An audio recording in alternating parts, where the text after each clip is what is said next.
Hello दोस्तों, मैं श्वेता परमार एक बार फिर आप सभी का स्वागत करती हूँ प्रभात एग्जाम के यूट्यूब चैनल पर, जहाँ पर हम एक दूसरे से रूबरू होते हैं आईएएस सक्सेस स्टोरीज़ को लेकर। आज की सक्सेस स्टोरी बहुत ख़ास है।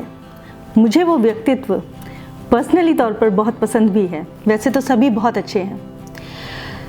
बाकी दिनों की तरह एक बहुत सामान्य सा दिन था वो, जब सोनीपत में अपनी माँ के घर पर 32 साल की अनु रोज़ की तरह घर के कामों में लगी हुई थी। वो व्यस्त थी अपने 4 साल के बेटे के पीछे, जो कि बहुत उधम मचा रहा था, और वो उनके पीछे पीछे घूम रही थी। उनकी माँ गोबर के उपले थाप रही थी। दिन बस ऐसे ही बीत रहा था कि तभी एक खबर आई।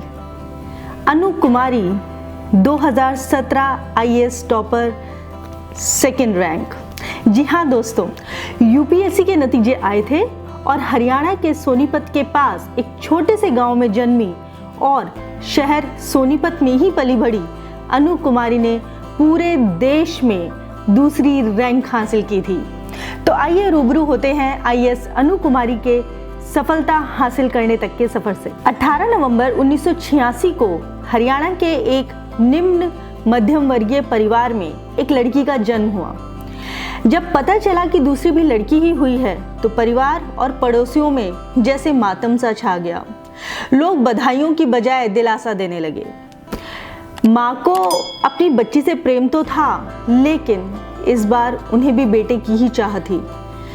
इन सब के बीच अगर कोई बहुत खुश था और उसका सर ऊंचा था तो वे थे अनु कुमारी के पिताजी, जिन्होंने हमेशा बेटों से ज्यादा बेटियों को समझा। अनु कहती हैं, हरियाणा में तो लड़की पैदा होना यानी कि ऐसा माहौल हो जाना जैसे मानो कोई मर ही गया हो, लेकिन मेरे घर में ऐसा नहीं था, क्योंकि मेरे पापा ऐसे नहीं थे। अनु के पिता का एक प्राइवेट कंपनी में मामूली रोजगार था और अनु की माँ भैंस पालन का काम करती थी।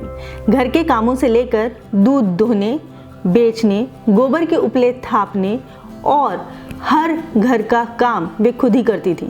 उस वक्त वहाँ पर नौकर नहीं थे। उनकी माँ रोज सुबह 4 बजे उठती थी। घर में एक कर्मठ, जुझारू और कमाऊ औरत की मौजूदगी ने अनु को मेहनत करके कामयाब होना सिखाया। अनु की माँ संतरो देवी एक बार की बात याद करते हुए कहती हैं कि हमारा घर बहुत छोटा सा था और इतने सारे लोग थे, उसी में खाना, उसी में सोना, उसी में रहना, लेकिन अनु उसी माहौल में पढ़ाई करती थी।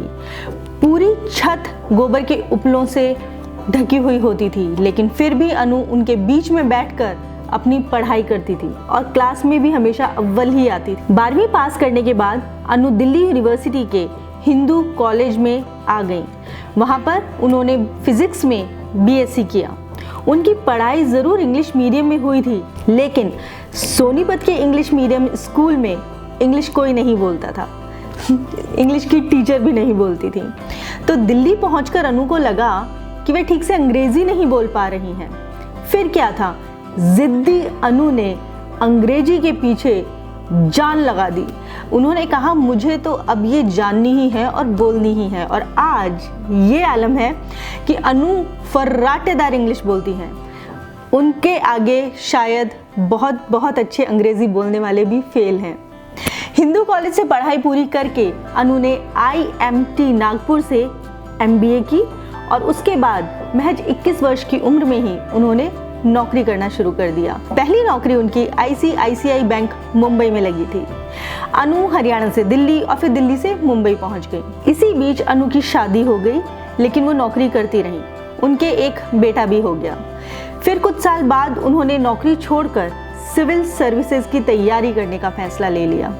हाँ दोस्तों, एक माँ होकर भी उन्होंने ये जिम्मेदारी लेना ज़रूरी समझा, क्योंकि उन्हें लगता था कि शायद वो कर जाएंगी। दिल्ली में अनु की ससुराल है, लेकिन नौकरी छोड़कर तैयारी करने के लिए अनु अपनी मौसी के गांव पुरखास चली गई। अनु बताती हैं, हालांकि मेरे ससुराल वाले बहुत अच्छे हैं, लेकिन वहाँ हूँ तो मैं बहू ही। वहाँ ये मुमकिन नहीं था कि मैं दिन भर पढ़ाई करती और मुझे हाथ में सब कुछ सजा कर मिलता। खैर, अनु अपनी सफलता का सारा श्रेय घर की 2 औरतों को देती हैं। पहली अपनी माँ और दूसरी अपनी मौसी को। माँ ने अनु को एक बच्चे की तरह संभाला और उनकी अच्छी परवरिश की, तो वहीं मौसी ने दिन रात एक गोद के बच्चे की तरह उन्हें पाला पोसा। उन्हें एक गिलास पानी तक नहीं लेने दिया। वो कहती थी तुम सिर्फ और सिर्फ पढ़ाई करो, बाकी हर चीज़ मैं देख लूँगी। हर सामान उनके आगे परोसा जाता था और किसी की मजाल नहीं थी कि कोई उनकी पढ़ाई में दखल दे दे।